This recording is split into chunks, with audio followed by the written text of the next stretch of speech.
You ever play a game and the tutorial does not tell you everything? In fact, leaves you in the dark about some of the most interesting stuff. That's what we're going to talk about today. Hi folks, it's Falcon, and today on gameranx, 10 genius hidden mechanics in video games. Starting off at number 10, it's XCOM Enemy Unknown and XCOM 2, how they mess with the probability to make things look harder than they actually are. There is nothing more annoying than missing a shot in an XCOM game. Sometimes a single shot missed is the difference between life and death, failure and victory, so there's a lot riding on every individual shot in these games. For that reason, the game doesn't always play fair with your chances to hit. Specifically on easy and normal, the game makes it so you have a higher chance of hitting the enemy than what it tells you.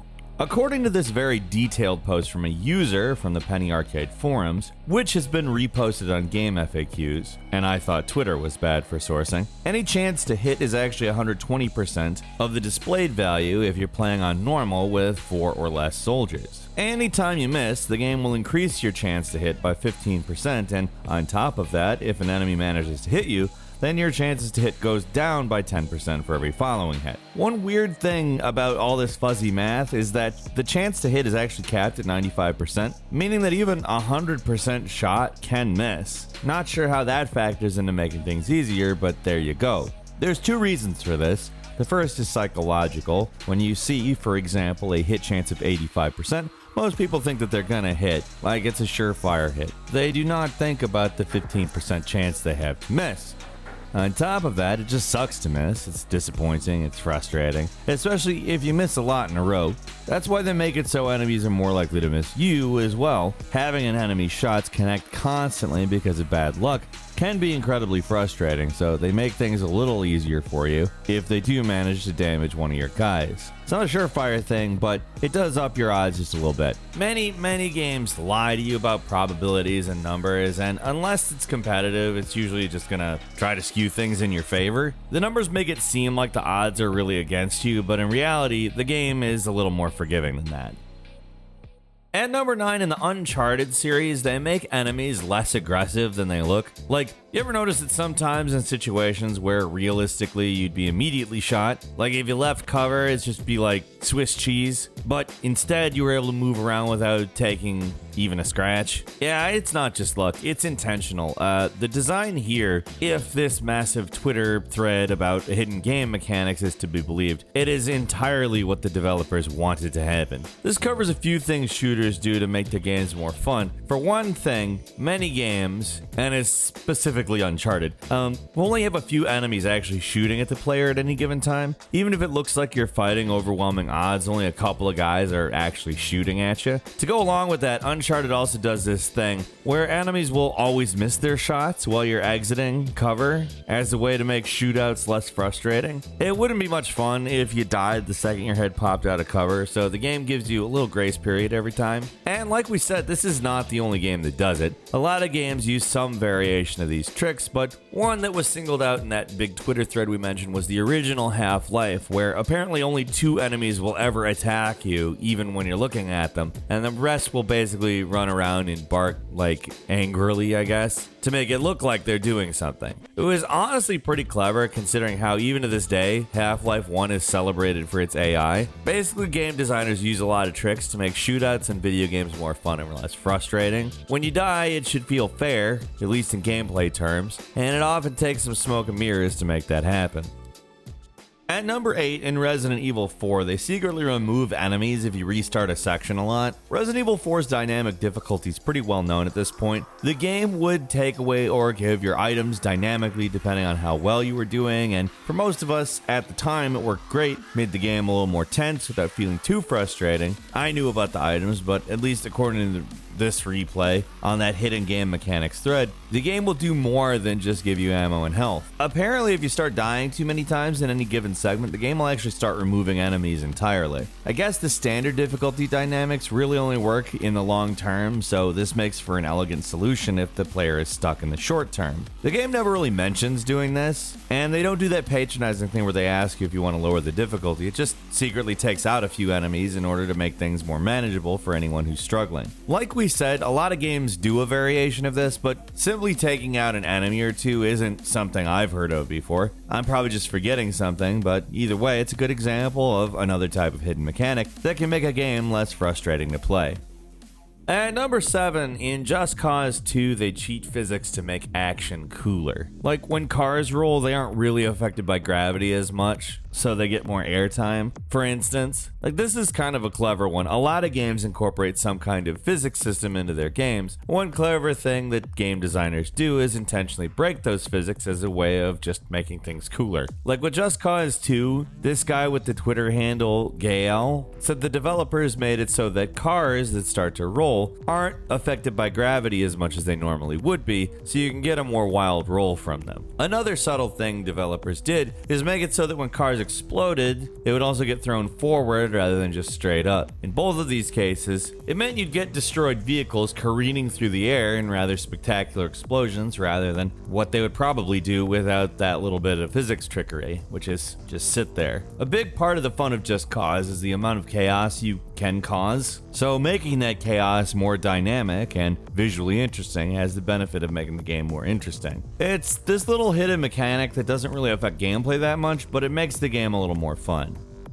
At number 6 is the Bayonetta dodge offset. The action games Platinum makes are frenetic, crazy, and sometimes overwhelming, especially on higher difficulties. But the developer snuck in a little mechanic to make things easier for you, and while it's easy to explain, actually mastering it can be very difficult depending on the game. So in Bayonetta, a big part of the gameplay is racking up these monster combos. The only problem is, enemies aren't going to just let you beat on them forever, they're going to attack back, and normally dodging would put an end to your combo. But with dodge offset, it's possible to keep the combo going, even when you dodge. What you do is hold down either the kick or punch button during the dodge, then release it after, and if performed correctly, you'll keep your combo going. This ability has made its way into most of the games in Platinum's catalog. Sometimes it's easier to perform, sometimes it's not, but it keeps coming back and it's always nice when it appears. Like we said, it's a small thing, it just makes the flow of combat feel a little smoother though, when you're not constantly stopping and starting every time an enemy attacks. Platinum isn't the only developer to get on the dodge offset train either. God of War from 2018 also lets you do it. It doesn't work with a full roll, but it's possible to continue a combo after a short evade. It's little things like this that make Platinum's action games stand out as some of the best. It's both a quality of life feature and a skillful move at the same time.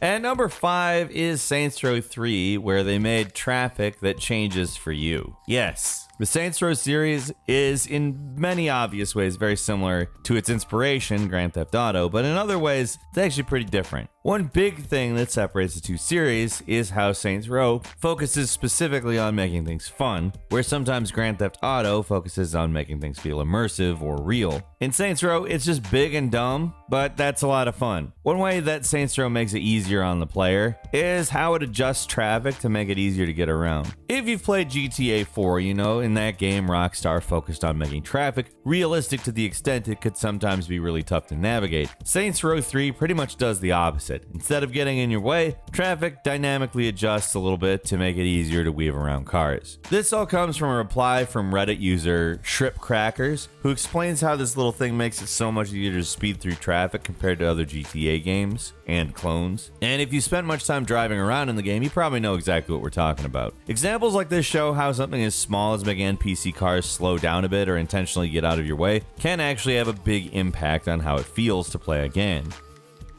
And number 4 is Alien Isolation. They made the xenomorph smart in a way that feels real. The AI in Alien Isolation isn't exactly its most hidden feature, it's one of the main selling points of the game, and a big part of what makes it so unique as a horror experience, but the way developers created the AI is undeniably clever and interesting. Basically, as described in this awesome article by Tommy Thompson at Gamasutra, the AI is split into 2 distinct brains. The Director AI, which basically always knows where you are and what you're doing, and the Alien AI, which has its own specific senses and instincts that govern how it tries to hunt you down. These 2 AIs work together, with the Director AI feeding clues to the Alien AI to help it hunt you, while at the same time limiting what it can do with a menace gauge, which controls what the alien can do. When menace gets higher, then the Director will tell the alien to get close to you, appear on the motion tracker, or even enter your line of sight. It can also make the alien back off when the menace drops back down and give you you a breather. The alien AI has a lot of complex parts too. One interesting thing is it actually gains more behaviors the longer you play the game, and they unlock when you do certain things to trigger them. That's how the alien learns to adapt to the player, which thankfully never happens from the events where you die. Another cool thing mentioned in the article is that the AI doesn't cheat as much as in games like Amnesia. The alien only teleports twice in the game, both times for it to appear in cutscenes. Otherwise, it completely plays by the rules. Honestly, we could probably go on forever about the AI and Alien Isolation. The whole thing is actually very interesting, but as far as smart mechanics in video games go, they really nailed it with this one.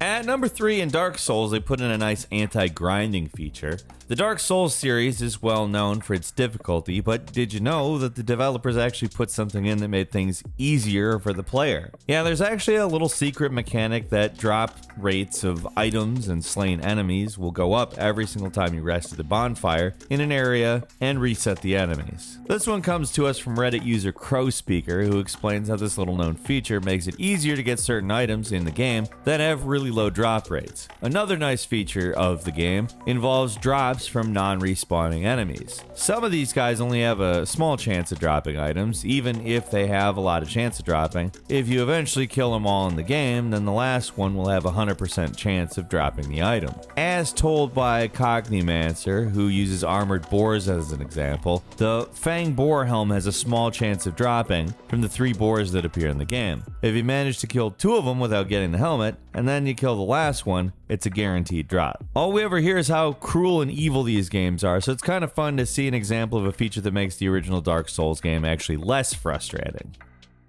In Halo 2, they make it so you don't get stuck on an autosave. The game autosaves on occasion, so it's possible to get stuck in a situation where you die soon after you load a checkpoint. And if this happens a lot, then the game will instead load 2 checkpoints back instead of 1 to give you a fighting chance. It's a simple one, but it's a really nice one. If you remember, Halo 2 is a game that would autosave a lot, sometimes even mid-battle, so it was great if you were struggling to get through a difficult section. But what happens when something nasty goes down, like you get a plasma grenade stuck to you just as the game autosaves? Thankfully, Bungie thought of that, and even though there's no save game list like we see in a lot of games now, Halo 2 would keep more than just your most recent autosave. So instead of forcing players to totally replay the entire level, you just had to go back a few minutes. It was a nice feature that we're sure can be found in a lot more games, but Halo 2 may have been one of the first to implement this, at least on consoles. And finally, at number 1, in Jedi Knight 2, when they make it so you can't mistakenly lose a key. The game makes enemies carrying key cards mostly immune to many force powers, so you'll never accidentally push a guy carrying a key off a cliff or anything, so you can't progress the game. These enemies can get pushed over with force push, but they stay in place. The Jedi Knight games are also just a ton of fun. It's awesome to wade into a room full of stormtroopers and just clear house with a lightsaber and a bunch of overpowered force abilities, but there is also a potential problem in that certain enemies carried keys that were necessary to progress through a level, and it's possible that you could force push a guy off a ledge, like I said. Thankfully, the developers Raven Software accounted for this with a simple solution. If a guy is carrying a key, force powers just won't affect them as much. Like for an example, if you force push a guy with a key, they'll just fall over. It's a simple solution, and there's a much better chance he wouldn't get stuck by mistake. This is another feature we see a lot in games now, sometimes with loot that automatically appears at the spot an enemy dies, or sometimes shows up at the ledge. Either way, it's just another simple way developers make their games actually possible to finish. And that's all for today. What did you think? Leave us a comment, let us know. If you like this video, click like. If you're not subscribed, now's a great time to do so. We upload brand new videos every day of the week. Best way to see them first is, of course, a subscription, so click subscribe. Don't forget to enable all notifications, and as always, we thank you very much for watching this video. I'm Falcon. You can follow me on Twitter at Falcon the Hero. We'll see you next time, right here on GameRanx.